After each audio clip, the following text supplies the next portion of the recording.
Heart failure is when the heart is unable to supply adequate blood flow. That's either to the heart, to the brain, to the body. It's not working like it should be. And the two types of heart failure are HEP.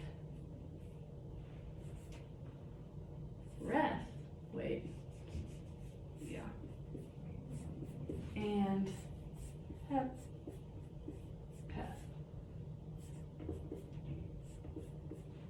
Now the one I was just talking about is HEP.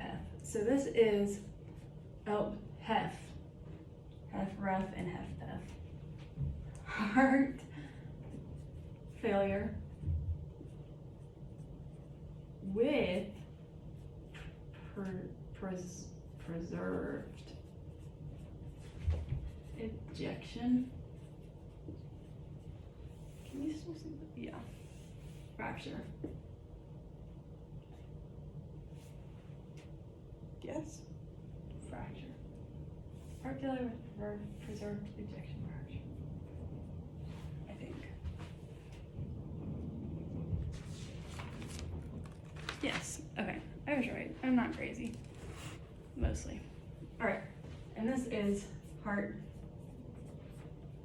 failure with reduced ejection fracture. So this one has a problem with blood not getting in. It's a fill problem, systolic dysfunction.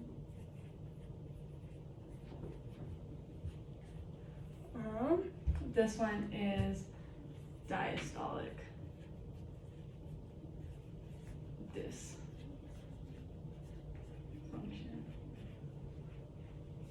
And then, so this is, systolic is your depolarization, this one's your repolarization. So kind of contraction, relaxation. So this one has less than 50% of ejection fracture, and this one has over ejection. If you want heart failure, which I don't know why you would want this one, because this one you just don't want. This one's way worse. This one can turn into this one. So preserved ejection fracture can turn into reduced ejection fracture. This one is a problem with the excitation, contraction coupling, and it's just, it doesn't oxygenate the heart. Like, you're not getting enough blood you're not getting enough blood out. You're not oxygenating your heart the way you need to. You're not oxygenating your muscles the way you need to. This one is just, it's keeping blood in the heart. And that's why this one can turn into this one, because if you can't get blood out of the heart, you're not going to be able to oxygenate it. This one's more of a problem, like you need more fill time. So something they'll give you for this is like beta blockers, calcium channel blockers, things that will slow your heart rate. And then for this one, you'll get diuretics and like vasodilators, so that you have more blood volume, better blood pressure, all of that.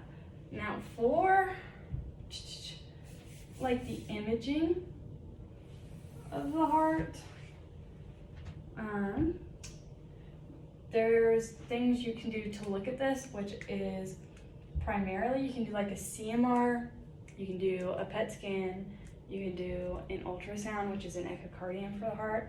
Ultrasounds, you have to go under the rib cage, so because it's a weird angle. You have like this head and this dark spot, and that has piezoelectric crystals in it, and it's sending sound waves down, and then once they like hit something, a bone, they'll reflect it back. It reflects it back, and it like bends the crystals. So with the heart, if you point it at like a blood vessel, you can see which way the blood's moving. This is echocardiograms are good for like watching like blood volume. They're just, you have to be like pretty trained to do it, because you have to like go up under the rib cage, because that's the only angle you can see the heart at. So you're limited to like an up and down sort of view. A PET scan is cool. You are injected with a tracing material, and it's fluorodioxyglucose, and it gets stuck in your brain and it gets stuck in your heart. And well, it doesn't get stuck there, but it goes there because your brain and your heart like sugars as like a form of energy. So when you do a PET scan, they'll put this material in you and it'll start going through glucose, but it can't get through the first step of glucose because of the fluoride in it.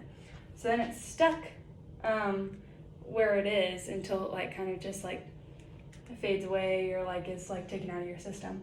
But it makes for a good picture. The problem with this one is that you have like a limited time before it like fades. So they put you into this PET scanner, and the reason they put that tracing material in you is one, so they can see it, but it also, that specific one, it has annihilation events, which is like the half-life of a molecule. So when you're in this, that tracing material, that's what creates the picture.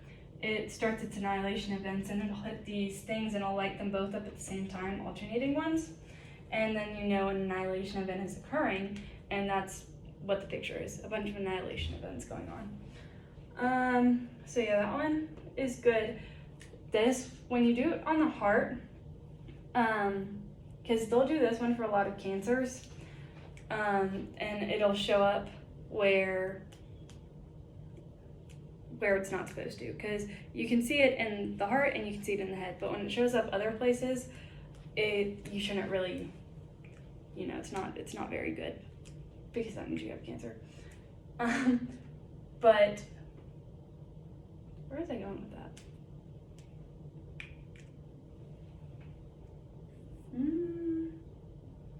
Cancer. Oh, PET scan. Oh, for the heart, it will take pictures, and if you have holes in your heart, this is a good one for that, because you can see, like, instead of making like a circle like it's supposed to, it'll have like a chunk out of it, or like those things. So you can like kind of track the movement of blood through the heart, which is really cool, which I guess is why it's found in the heart more so than the other thing I said. And then you have CMR, which is an MRI of the heart. And that one is, you know, an MRI makes those loud sounds. So let's pretend that's an MRI. And here's your molecules. Basically, because of the magnetic field, it lines all the poles of your molecules up. And then those loud sounds are radio waves, and they twist all your molecules out of line. And what creates that picture is how like fast it takes for them to line up. So like your heart will line up differently than your brain, and your brain will line up differently than like your stomach. Like all your organ, or like your tissues, have a different time to reline up. So that one's really cool. So all those can help. Ultrasound, CMR, and then echocardiogram. Oh, that's an ultrasound. And the PET scan can help like track the flow of blood through the body, or through the heart, and then you can see if there's different, or you can see if blood's not getting anywhere. It will be dead tissue.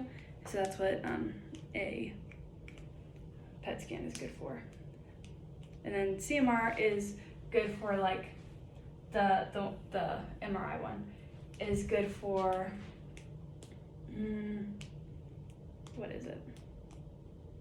Oh, like movement. So it'll kind of create like a video for you, and it'll go from like this ventricle to this ventricle, and this ventricle to the pulmonary vein, and then like left to the, like all those. So it'll like kind of create a stop motion. All right, well that is heart failure and contraction and depolarization.